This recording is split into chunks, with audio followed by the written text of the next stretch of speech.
Everyone, चाय और chapters में आपका हार्दिक स्वागत है। आई होप आप सभी स्वस्थ होंगे और अपनी पढ़ाई अच्छे से कर रहे होंगे। आज हम एमसीक्यू सीरीज़ शुरू कर रहे हैं एसएसटी की, जो कि हमारे कॉम्पिटिटिव एग्ज़ाम्स में हमारी हेल्प करेगी।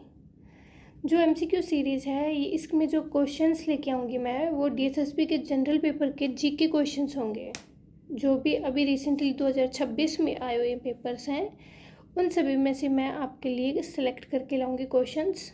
तो बने रहिए मेरे साथ। तो चलिए शुरू करते हैं आज की क्लास।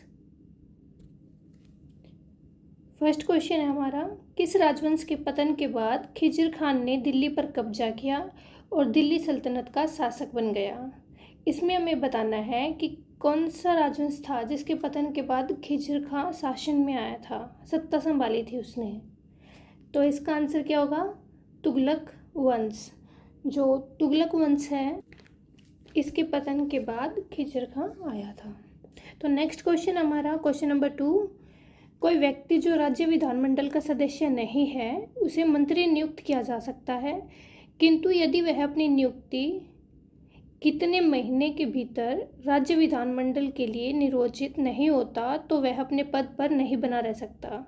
जैसे कि विधानमंडल में अगर कोई मंत्री नियुक्त हो जाता है तो कितने दिन के भीतर उसे विधानमंडल में एक निर्वाचित सदस्यता लेनी होती है।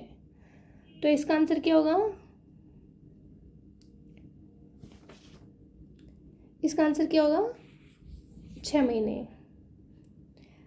तो हमारा नेक्स्ट क्वेश्चन है क्वेश्चन नंबर 3, निम्नलिखित में से किस केंद्र शासित प्रदेश में विधानसभा है? तो हमें पता है कि विधानसभा तो एक ही केंद्र शासित प्रदेश में है। कौन सा है वो? हमारी राजधानी दिल्ली।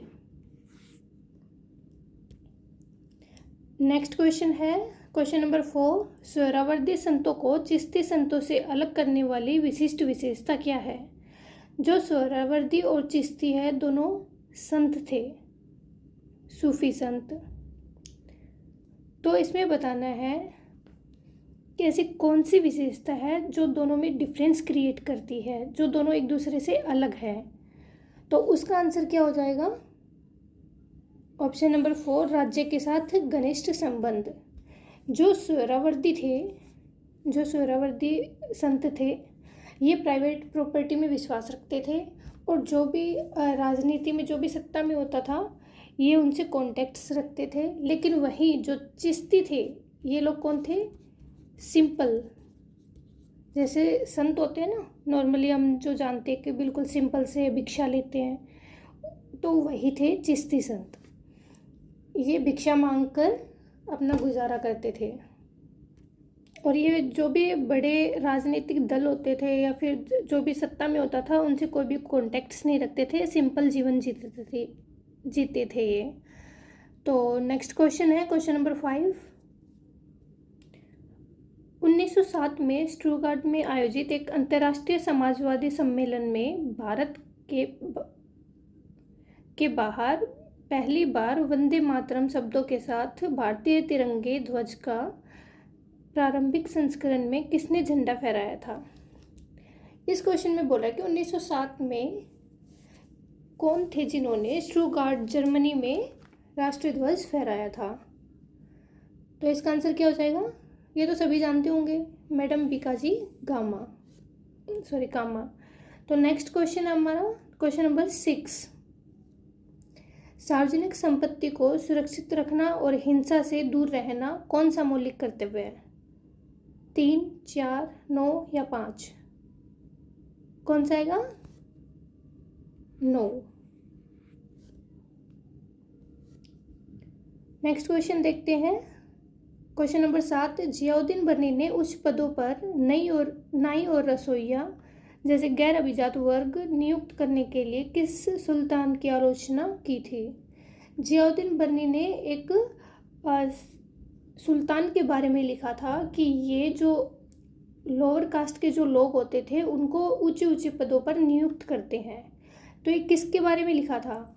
ये तो पता ही होगा, बहुत ईजी है, मोहम्मद बिन तुगलक।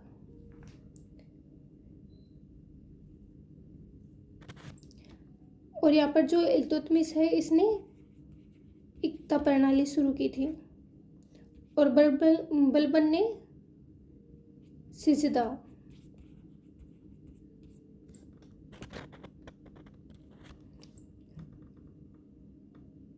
और जो अलाउद्दीन खिलजी है इन्होंने स्थायी सेना रखनी शुरू की थी।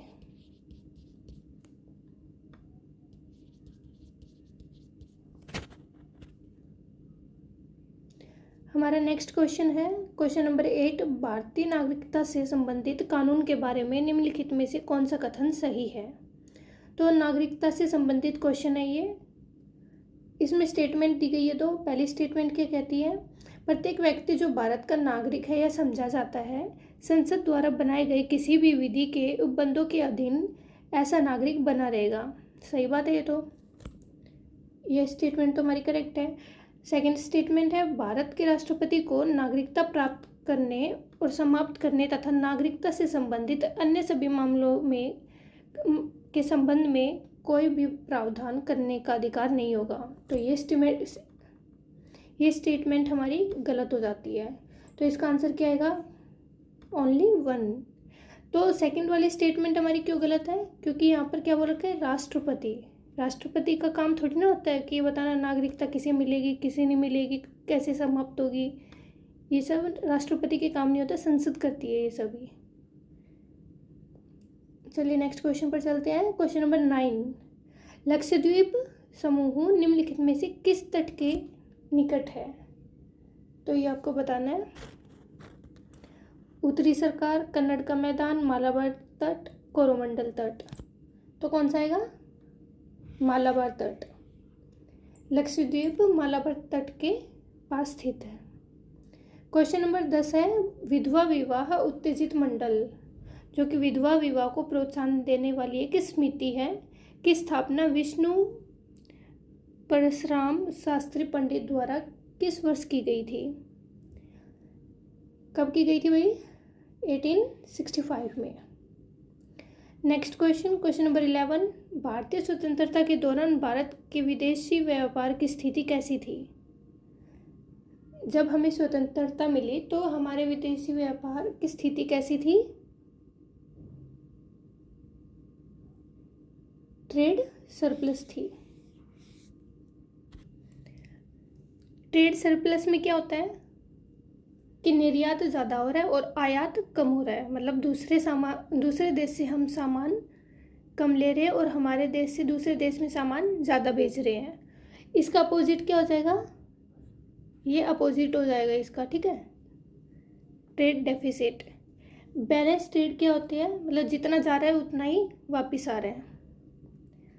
तो नेक्स्ट क्वेश्चन है क्वेश्चन नंबर 12। जिला न्यायाधीश के रूप में नियुक्ति के लिए निम्नलिखित में से कौन सी योग्यताएं अनिवार्य नहीं है। इस नहीं को ध्यान से पढ़ना पेपर में। ऑप्शन नंबर 1, उसके नाम की अनुशंसा उच्च न्यायालय द्वारा की जानी चाहिए।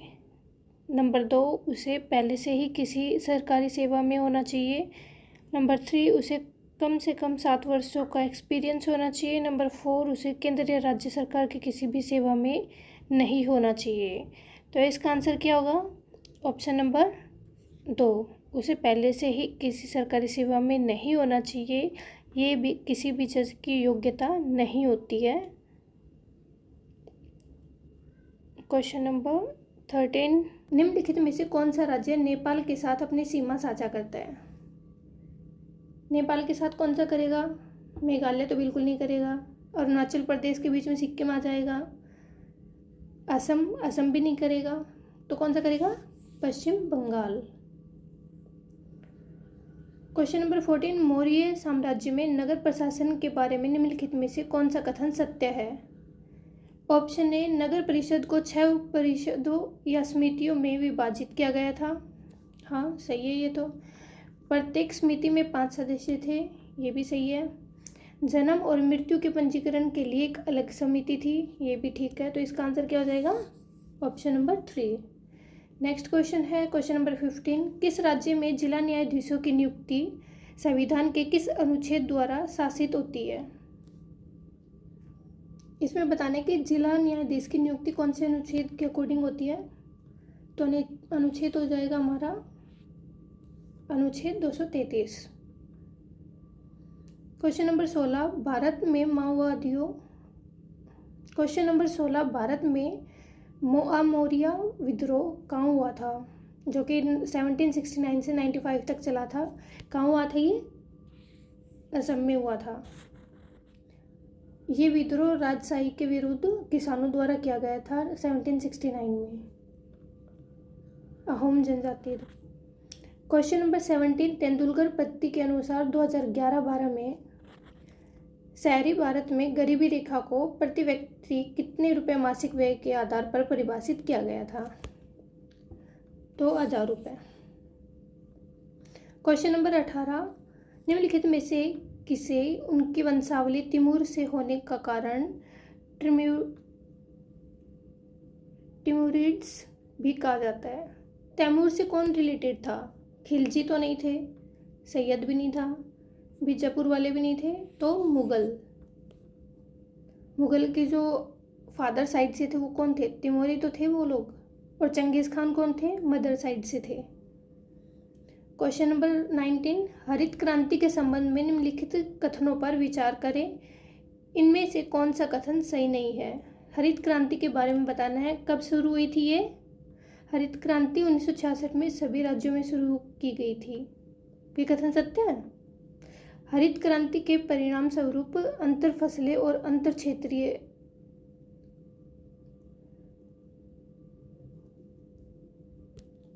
यहाँ पर थोड़ा मिसप्रिंट हो गया है, नेक्स्ट टाइम से सही करूँगी मैं। हरित क्रांति के परिणाम स्वरूप अंतर फसलें और अंतर क्षेत्रीयता उत्पन्न हुई है। तो सही बात है कि जो डिफरेंसेस थे वो काफ़ी ज़्यादा हो गए थे। जो नॉर्दर्न में हरियाणा पंजाब वाला जो एरिया था वहाँ पर सबसे ज़्यादा प्रोडक्शन हुआ था गेहूँ का, चावल का, और जो बाकी के स्टेट्स थे उसमें इतना प्रॉफिट नहीं मिल पाया था। तो पहला वाला तो क्वेश्चन गलत हो जाएगा हमारा, क्योंकि सभी राज्यों में नहीं हुई थी शुरू, तो इसलिए हमारा आंसर होगा ओनली 2। इसमें जो अच्छी क्वालिटी के सीड्स थे वो प्रोवाइड किए गए थे, ये सब तो आपको पता ही होगा। क्वेश्चन नंबर 20, किसी राज्य में जिला न्यायाधीशों की नियुक्ति कौन करता है? राज्य में जो जिला न्यायाधीश होते हैं उनकी नियुक्ति कौन करता है? उच्च न्यायालय के परामर्श से राज्यपाल, भारत के मुख्य न्यायाधीश के परामर्श से राष्ट्रपति, राज्य लोक सेवा आयोग, राज्य विधानमंडल की मंजूरी से मुख्यमंत्री। तो कौन करता है? राज्यपाल करता है उच्च न्यायालय के परामर्श से। और हम हाई कोर्ट की बात करें तो कौन करता है? राष्ट्रपति करते हैं उसमें। ठीक है, तो ये हमारे 20 क्वेश्चंस थे आज के लिए। आपको कैसे लगे कमेंट बॉक्स में ज़रूर बताइएगा। अगर आपको मेरी स्पीड धीरे लग रही है तो आप इसको 2x पे करके देख लीजिए। So thank you so much for watching this video. If you like it, please like, share and comment and subscribe the channel. Thank you so much.